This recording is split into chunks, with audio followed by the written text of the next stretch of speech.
Shri KT Ramarao గారు. Speaker sir, నేను నిజంగానే సిగ్గుపడుతున్నా సార్. ఎందుకంటే పంట బీమాకు రైతు బీమాకు తేడా తెలియని వ్యక్తి ముఖ్యమంత్రిగా ఉన్నందుకు నేను నిజంగానే సిగ్గుపడుతున్నాను సార్. పంట బీమాకు రైతు బీమాకు తేడా తెలియని వ్యక్తి మీ గొప్ప నాయకుడు, గొప్ప ముఖ్యమంత్రి. అధ్యక్ష, నేను ఒకటే మాట అంటా ఉన్నా అధ్యక్ష, వారు పర్సనల్గా చాలా దారుణంగా ఒక ముఖ్యమంత్రిలాగా కాకుండా ఏదో పిసిసి అధ్యక్ష పదవుల్లో అక్కడ గాంధీ భవన్లో కూర్చుని ఒక ప్రెస్ మీట్లో మాట్లాడినట్టు స్వీపింగ్ రిమార్క్స్. అధ్యక్ష, ఇవాళ ఆయన ఒక గౌరవమైన రాజ్యాంగబద్ధమైన పదవిలో ఉన్నారు. అధ్యక్ష, నేనేమంటా ఉన్నా అధ్యక్ష, చెప్పాలి, గుర్తు చేయాలి, ఆయన గుర్తులేదు. నేనేమంటున్నా అధ్యక్ష, నేరెళ్లలో ఏదో జరిగింది, శాండ్ మాఫియా అని ఇష్టం వచ్చినట్టు మాట్లాడుతున్నారు. నేను ఒకటే అడుగుతున్నా అధ్యక్ష, 2004 నుంచి 14 వరకు శాండ్ మీద ఈ రాష్ట్రంలో, ఆంధ్రప్రదేశ్ రాష్ట్రంలో, తెలంగాణ ప్రాంతంలో వచ్చిన ఆదాయం, మొత్తం రాష్ట్రానికి సమకూరిన ఆదాయం 39.5 కోట్లు అధ్యక్ష. అంటే సంవత్సరానికి 4 కోట్ల ఆదాయం కూడా రాలే. అదే 2014 నుంచి 2023 వరకు అధ్యక్ష, ఈ రాష్ట్రానికి శాండ్ మీద వచ్చిన ఆదాయం 5,000 కోట్ల పైచిలకు అధ్యక్ష. 4 కోట్లు కూడా ఆదాయం లేని నాడు శాండ్ మాఫియా ఎవరు సార్? కాంగ్రెస్ పార్టీదా? కాంగ్రెస్ పార్టీల జేబులు, నాయకుల జేబులు నిండినాయా? ఎవరి జేబులు నిండినాయండి? ఆనాడు శాండ్ ఆదాయం ఎక్కడ పోయింది అధ్యక్ష? ఇంకోటి, నేరెళ్లలో ఎవరో తొక్కిచ్చారు, ఎక్కిచ్చారు అధ్యక్ష. ఇదే పాత చింతకాయ పచ్చడి లాంటి మాటలు స్వయంగా ఈరోజు కాదు అధ్యక్ష, వాళ్ళు ప్రతిపక్షంలో ఉన్నప్పుడు కూడా చెప్పినారు. ఇది 2018కి ముందు చెప్పినరు, తర్వాత చెప్పినరు. ఆయన చెప్పిన నేరెళ్లలో కూడా మా పార్టీకి అభ్యర్థిగా నాకే మెజారిటీ ఇచ్చి ప్రజలు మళ్ళొక్కసారి బ్రహ్మాండంగా గెలిపించి వాపసు పంపినారు అధ్యక్ష. ఒక మాట అధ్యక్ష, నేరెళ్లలో ఏదైనా తప్పు జరిగింటే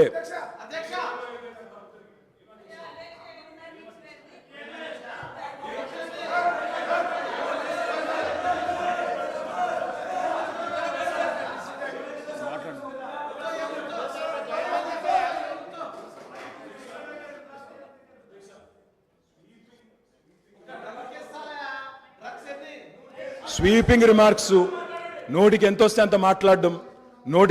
అంత మాట్లాడడం. నేను ఒకటే మాట అంటున్నా అధ్యక్ష, ఇవాళ అధికారం వాళ్ళ చేతుల్లో ఉంది.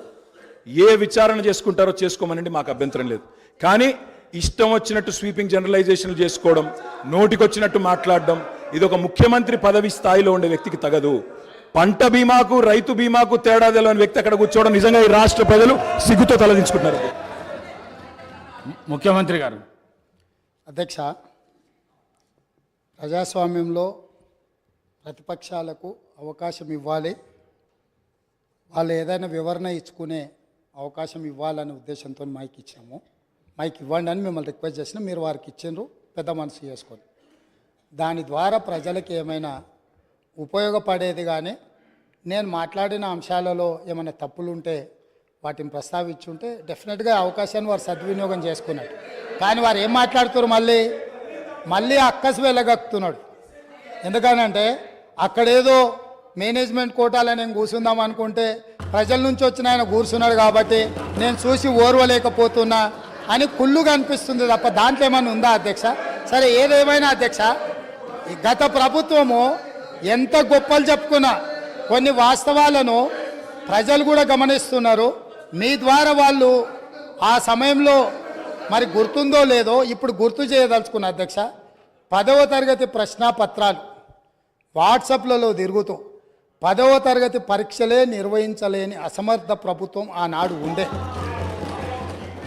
12వ తరగతి అంటే ఇంటర్మీడియట్ ప్రశ్నాపత్రాలు చక్కగా దిద్ది ఫలితాలు ప్రకటించలేక ప్రభుత్వం ప్రైవేటు వ్యక్తులకు, ఆనాటి మంత్రివర్గంలో ఉన్న కీలకమైన వ్యక్తి యొక్క మిత్రులకు ఆ కాంట్రాక్టు కట్టబెట్టడంతో సిజీజీ నుంచి తప్పించి అనుభవం లేని వాళ్లకు మిత్రులకు కట్టబెట్టడంతో అందులో జరిగిన ఫలితాల అవకతవకలలా 25 మంది నోనోగు మీసాల యువకులు ఆత్మహత్యలు చేసుకున్నారు.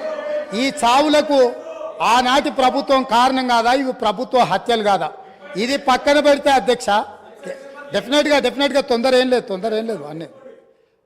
అది కాకుండా అధ్యక్ష, తెలంగాణ పబ్లిక్ సర్వీస్ కమిషన్ మీకు తెలుసు ఎంత ప్రతిష్టాత్మకమైన సంస్థ. ఎంత బాధ్యతగా పరీక్షలు నిర్వహించాలి, ఎంత బాధ్యతాయుతంగా వ్యవహరించాలి, ఈ వ్యవహారాలన్నిటిని పరీక్షలు నిర్వహించే తెలంగాణ పబ్లిక్ సర్వీస్ కమిషన్ నిర్వహించిన పరీక్షలు ప్రశ్నాపత్రాలు చివరికి జిరాక్స్ సెంటర్లలో ఎక్కడ పడితే అక్కడ అగ్వకు సగ్వకు ఎట్లా పడితే అట్లా అమ్ముకునే పరిస్థితి వచ్చి, ఇది మేం చెప్పింది కాదు, పంపకాలలో పంచాయతీ వచ్చి వాళ్ళే ఫిర్యాదులు చేసుకొని ఈ ప్రభుత్వం గొప్పగా మేం కనిపెట్టినామన్నారు.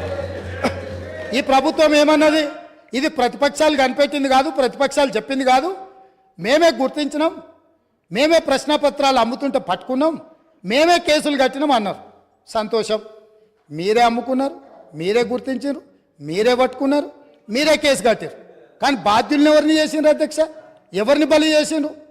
ఈరోజు బాధ్యులైన అందులో ఉండే సభ్యుల నియామకం విషయంలో, చైర్మన్ విషయంలో హైకోర్టు ఇచ్చిన తీర్పేంది?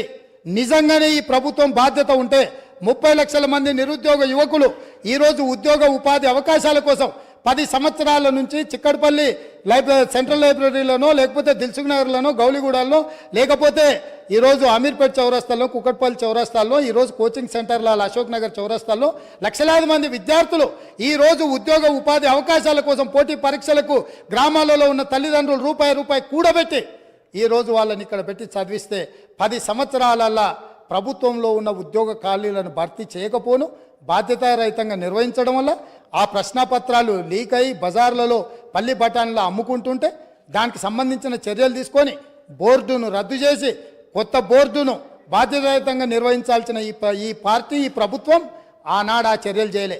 ఎన్నికల్లో వచ్చినప్పుడు వాళ్ళని కొంతమంది విద్యార్థులను పిలుచుకొని కూర్చొని మాట్లాడి మంత్రి గారు చెప్తారు, అవును తప్పు జరిగింది, మళ్ళీ మూడోసారి అవకాశం ఇస్తే మిమ్మల్ని నిండా ముంచుతామని వాళ్ళకి మాటలు చెప్తున్నారు. తప్పు జరిగిందని మీరు గుర్తించినప్పుడు, మీ పాత్ర అందులో లేనప్పుడు, పాత్రులైన బాధ్యులైన వాళ్ళ మీద చర్యలు తీసుకోవడానికి మీరు ఆ పరీక్షలను నిర్వహించిన వాళ్ళ మీద బోర్డులో నియమించిన సభ్యులకు అర్హత లేదు అని కోర్టు కూడా ప్రభుత్వానికి సూచన చేసినప్పుడు యుద్ధ ప్రాతిపదికన చర్యలు ఎందుకు తీసుకోలేదు? దీనికి కారణం మీరు కాదా? ఇలాంటి 10వ తరగతి పరీక్ష నిర్వహించలేనోళ్ళు, 12వ తరగతి పరీక్షల పేపర్లు దిద్దలేనోళ్ళు, తెలంగాణ పబ్లిక్ సర్వీస్ కమిషన్ ద్వారా ప్రభుత్వ ఉద్యోగ నియామకాలు చేపట్టలేనోళ్ళు ఖచ్చితంగా సిగ్గుతో తల వంచుకోవాల్సిందే, తెలంగాణ సమాజానికి క్షమాపణ చెప్పి తీరవలసిందే అధ్యక్ష. అదేవిధంగా అధ్యక్ష ఇంకొక మాట చెప్పదలుచుకున్న అధ్యక్ష, స్కూల్ ఎడ్యుకేషన్ మీద ఇచ్చిన రిపోర్ట్లో నేషనల్ అచీవ్మెంట్ సర్వే ర్యాంకింగ్ 31 అధ్యక్ష. అంటే ఇంకా కింద ఏది లేదు అధ్యక్ష. అసలు నేషనల్ అచీవ్మెంట్ సర్వే స్కూల్ ఎడ్యుకేషన్కి సంబంధించి తెలంగాణ రాష్ట్రానికి ఉన్న ర్యాంక్ ఏంటంటే 31. రాష్ట్రాలే కాదు, యూనియన్ టెరిటరీల కంటే కూడా అధ్వానంగా తెలంగాణ రాష్ట్ర విద్య ఉంది అని అంటే ఈ తప్పకుండా వాళ్ళు తల వంచుకోవాల్సిందే, సిగ్గుపడాల్సిందే అధ్యక్ష. అదేవిధంగా అధ్యక్ష పదే గతంలో మీరు ఇది మాట్లాడినరు, గతంలో అది మాట్లాడినరు, గతంలో మీరు తెలంగాణకు వ్యతిరేకం, లేకపోతే మీరు తెలంగాణ ప్రజలప్పుడు అడిగినప్పుడు ఇయ్యలేదు, గత కాంగ్రెస్ ప్రభుత్వంలో జరిగిన తప్పిదాలకంతా ఇక్కడ ఉన్న వాళ్ళే కారణం, మీరు బాధ్యత వహించాలి అంటారు. నేను ఒక్క మాట మీ ద్వారా చెప్పదలుచుకున్నా అధ్యక్ష, ఉమ్మడి రాష్ట్రంలో సమైక్య పాలనలో 16 మంది ముఖ్యమంత్రులుగా 16 సార్లు ముఖ్యమంత్రులుగా ఉన్నవాళ్ళు ఎవరు ఈ ప్రాంతానికి సంబంధించి న్యాయం చెయ్యలేదు, ఇక న్యాయం జరగదు అన్న ఆలోచన వచ్చి తెలంగాణ ప్రజలందరూ తెలంగాణ జేఏసీ కింద కోదండరామ్ గారి నాయకత్వంలో అన్ని రాజకీయ పార్టీలు ఏకమయ్యి ఒక్క పాటలో నడిచి, అది మిలియన్ మార్చ్ కావచ్చు, సకల జనుల సమ్మె కావచ్చు, అనేక రూపాలలో ఉద్యమాలను నిర్మించడం ద్వారా ఆనాడు సహకరించని పార్టీలను కూడా కాంగ్రెస్ పార్టీ మాట్లాడి, కాంగ్రెస్ పార్టీ లోక్సభలో శ్రీమతి సోనియా గాంధీ గారు యూపీఏ చైర్పర్సన్ గారి నాయకత్వంలో మన్మోహన్ సింగ్ గారు ప్రధానమంత్రిగా ఉన్నప్పుడు తెలంగాణ రాష్ట్రాన్ని మేము ఏర్పాటు చేసిన మాట వాస్తవం కాదా? ఈ తెలంగాణ రాష్ట్రం ఉక్కు సంకల్పంతో ఆనాడు 2004 సంవత్సరంలో శ్రీమతి సోనియా గాంధీ గారు కరీంనగర్ గడ్డ మీద నుంచి ఈ ప్రాంత ప్రజలకు ఇచ్చిన మాట నిలబెట్టుకోవడానికి మాట తప్పని మడమ తిప్పని నాయకురాలుగా తెలంగాణకు ఆనాడు ఇచ్చిన గ్యారంటీని ఎన్ని కష్టాలు, ఎన్ని నష్టాలు, ఎన్ని ఇబ్బందులు ఎదుర్కొన్న 4 కోట్ల తెలంగాణ ప్రజలకు తెలంగాణ రాష్ట్రాన్ని ఇచ్చి మాట నిలబెట్టుకున్న నాయకురాలు సోనియా గాంధీ గారు. ఇది నేను కాదు, వాళ్ళ నాయకుడు ఇక్కడ నిలబడి చెప్పిండు.